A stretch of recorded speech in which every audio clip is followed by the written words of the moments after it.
ঈদের পর আমার মতো মাংস খেতে খেতে যাদের মুখে অরুচি হয়ে গেছে তারা এই ভর্তাটা ট্রাই করতে পারেন। পুঁইশাক পাতা দিয়ে আর শুটকি দিয়ে এই ভর্তাটা কিন্তু সেই লেভেলের টেস্ট হয়।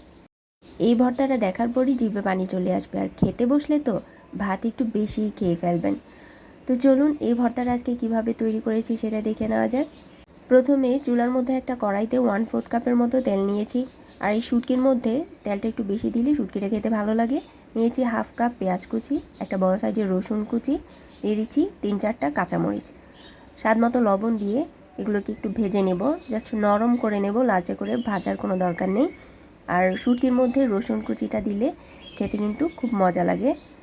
তো রসুন পেঁয়াজ কাঁচামরিচটাকে ভেজে একটু নরম করে নেব। এই ফাঁকে একটা মশলার মিশ্রণ তৈরি করব। নিয়ে নিচ্ছি 2 চা চামচ ভর্তি করে শুকনো মরিচের গুঁড়া, আর নিয়েছি 1 চা চামচ রসুন।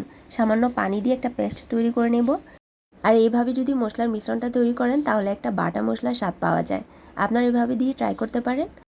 আর যদি এভাবে পেস্ট করে দিতে না চান তাহলে সরাসরি শুকনো মরিচের গুঁড়া আর রসুন দিয়ে দিলেই হবে। তো আমি মশলাটাকে ভালোভাবে একটু ভেজে নিচ্ছি। এর মধ্যে দিয়ে দিলাম 1 চা চামচ হলুদের গুঁড়া, আর দিয়ে দিব শুটকিগুলো। আমি শুটকিগুলো ভালোভাবে ধুয়ে ক্লিন করে নিয়েছি, কারণ শুটকিতে প্রচুর পরিমাণে ময়লা থাকে।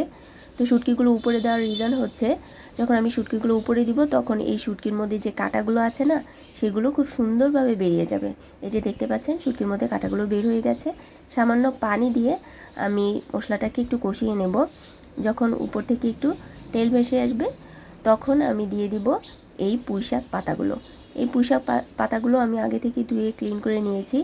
পুঁইশাকের কচি ডগা আর পুঁইশাক পাতাগুলোই দিতে চেষ্টা করবেন। যে শক্ত ডগাগুলো আছে সেটা কিন্তু আমি নিইনি, আমি পুঁইশাক পাতাটাই বেশি নিয়েছি। তো মশলার সাথে ভালোভাবে পুঁইশাক পাতাটা দিয়ে নেড়েচেড়ে মিশিয়ে নেব। এখন এই শাকটাকে সিদ্ধ করার জন্য পানি ইউজ করতে হবে না। পানি ছাড়াই ঢাকনা দিয়ে চুলা আঁচটা মাঝারি আঁচে রেখে আমি রান্না করব যতক্ষণ না পর্যন্ত পুঁইশাক পাতাগুলো সিদ্ধ হয়ে যায়।